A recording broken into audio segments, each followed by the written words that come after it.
When the Ryzen 9 9950X exceeds 35 degrees Celsius, the maximum frequency is restricted by the Precision Boost HTFmax limiter. In this short video, I explain how HTFmax works, what is the performance impact, and how we can work around it. Let's get started.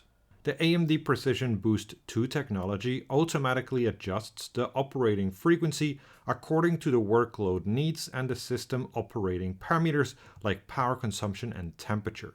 It's been integrated into all AMD Ryzen CPUs since the 2018 Ryzen 2000 series. It's an intricate algorithm governed by a large number of performance limiters which put constraints on the maximum allowed operating frequency. Most of you are very well aware of the usual Precision Boost limiters, such as PPT, TDC, EDC, and Fmax. However, there are a ton of less well-known and undocumented performance limiters, including, for example, per-core EDC and the topic of this video, HTFmax.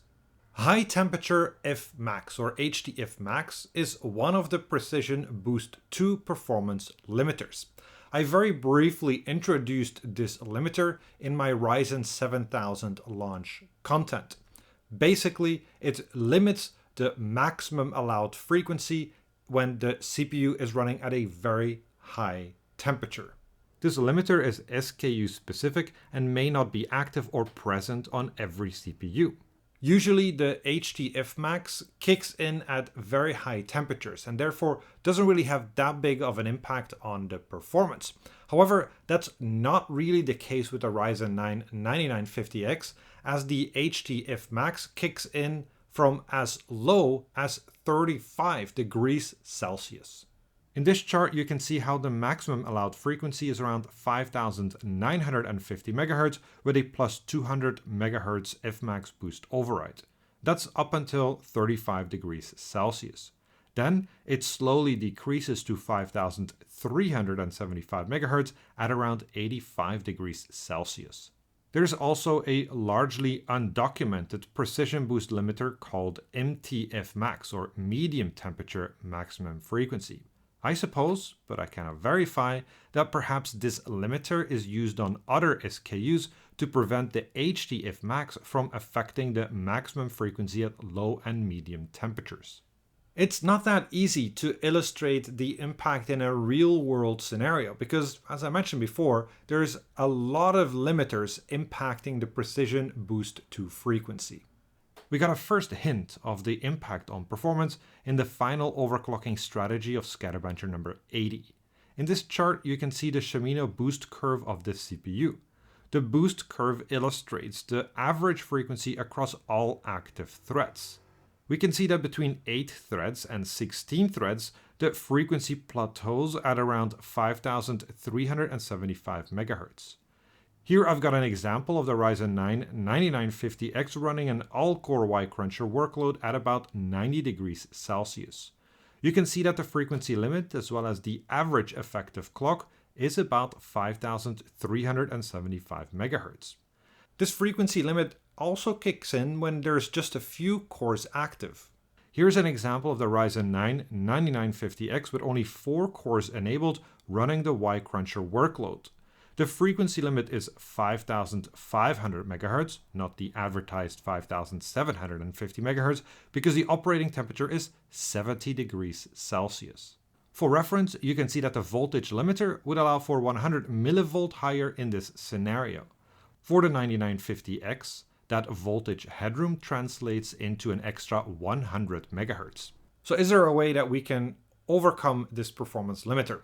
Well, there are 3 possible avenues. There exists an HTFmax override. We could potentially leverage the Fmax boost override that everyone's very familiar with. And of course, we can try a synchronous E-clock. Even though it's not exposed in most or maybe any BIOS, in the AMD Agiza code, there's a configuration setting to override both the MTFmax and HTFmax limit. This setting takes a frequency and a temperature as input. However, we've tried these settings in a beta BIOS and unfortunately, they don't seem to work. The Precision Boost C-State Boost Limiter topic came up shortly after the Ryzen 7000 launch and still affects the performance on the latest Ryzen Threadripper CPUs today. In case you don't remember, the C-State Boost limit caps the frequency when more than 4 cores are active on Ryzen CPUs and more than 8 cores are active on Threadripper CPUs. During our discussion, we mentioned that the C-State Boost limit increases with the Fmax boost override and thus could be increased by about 200 MHz. Unfortunately, that's not the case for the HTFmax limiter. A final approach that we can try to overcome this performance limiter is by using asynchronous E-clock. Asynchronous E-clock is a strategy that I've covered many times on this channel. It hinges on increasing the reference clock frequency of the CPU cores. To make a long story short, by enabling asynchronous E-clock, we use an external clock generator as a source for just the CPU cores.